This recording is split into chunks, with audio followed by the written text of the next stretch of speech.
रोशनपुर नाम के गांव में चंदा और शांति नाम की जिठानी और देवरानी रहती थी। चंदा का पति बहुत पैसे वाला था।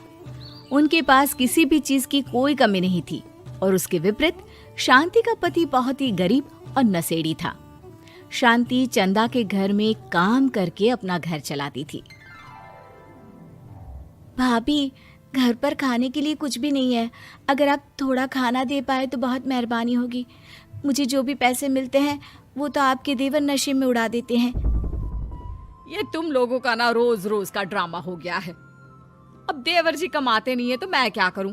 तुम्हारा पति तो तुम्हारी सारी कमाई दारू में उड़ा देता है। रहने दो भूखा उसे। अरे ऐसे मत बोलिए भाभी, आप तो जानती ही हैं कि वो मन के कितने साफ हैं, पर इस बेरोजगारी के कारण उन्हें दारू पीने की लत लग गई है।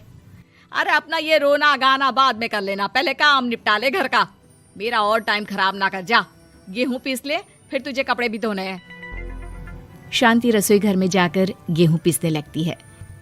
पीसते पीसते कुछ गेहूं वहां कपड़ों में गिर जाते हैं, जिसे देखकर उसके दिमाग में एक आइडिया आता है। क्यों ना ऐसे ही थोड़े गेहूं मैं अपने पल्लू में बांधकर घर ले जाऊं, फिर एक बर्तन में जमा कर लूंगी और उसे पीसकर रोटी बना लूंगी।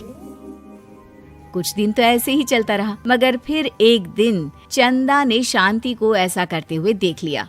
अरे पहले तो मुझे लगा तुम लोग बस गरीब हो, पर तुम लोग तो चोर भी हो। चोरनी कहीं की। मुझे तो लगता था तू गेहूं पिसती है, पर तू तो अपने पल्लू में गेहूं छुपा कर ले जाती है। निकल मेरे घर से।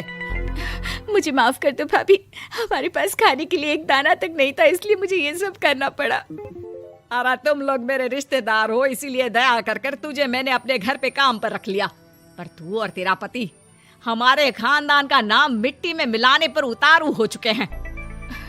आपको मुझे जितनी गालियां देनी है दीजिए, मारना है तो मार भी लीजिए भाभी, पर मुझे काम से मत निकालिए। परिवार की बात है, वरना कोई और ऐसा काम करता ना तो धक्के मार कर कब से घर का बाहर निकाल दिया होता। रोते रोते शांति अपने घर चली जाती है, जहाँ उसका नशेड़ी पति कहता है, अरे कहाँ रह गई थी कामचोर? इतनी देर क्यों कर दी? आज पैसे लाई कि आज भी खाली हाथ वापस आ गई है? अपने हाथ दिखा। जरूर पैसे छुपा लिए ताकि मैं दारू ना पी पाऊं। नहीं जी, मैं आपसे क्यों छुपाऊंगी, और अभी आप दारू पीने की बात कर रहे हैं, उसी कारण तो आज हम लोगों की ये हालत हो गई है। किसी काम की नहीं है तू, बिना मार खाए समझेगी नहीं। रख, अभी तेरे होश ठिकाने लगाता हूँ।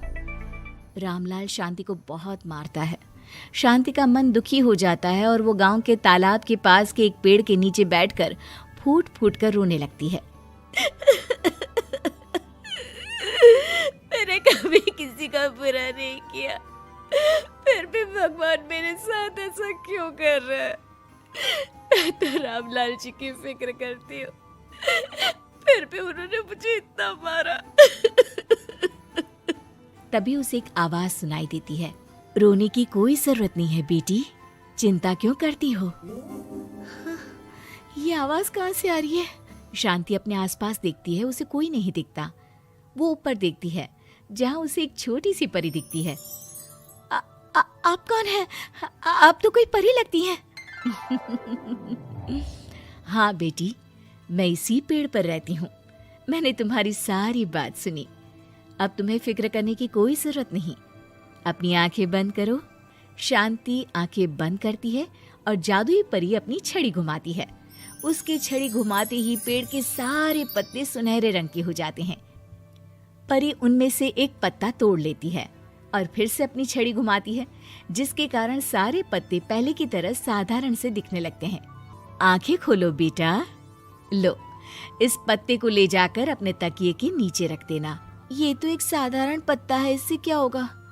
ठीक है, अगर आप कहती हैं तो मैं इसे रख लेती हूँ। शांति उस पत्ते को लेकर अपने घर जाती है और अपने कमरे में तकिए के नीचे रखकर सो जाती है। सपने में उसे वही पेड़ वाली जादुई परी दिखाई देती है। बोलो शांति, क्या चाहिए तुम्हें? मैं चाहती हूँ हम बहुत अमीर हो जाए और मेरे पति नशा करना छोड़ दे, उन्हें कोई काम भी मिल जाए। कल जब तुम सुबह नींद से जागोगी, तुम्हारी इच्छा पूरी हो गई होगी। अगली सुबह शांति नींद से जागती है। अपने आसपास का नजारा देखकर चौंक जाती है। उसके बिस्तर पर चारों तरफ सोने चांदी रखे हुए थे। हे भगवान, कहीं मैं सपना तो नहीं देख रही? इतना सारा सोना, वो भी मुझ गरीब के पास।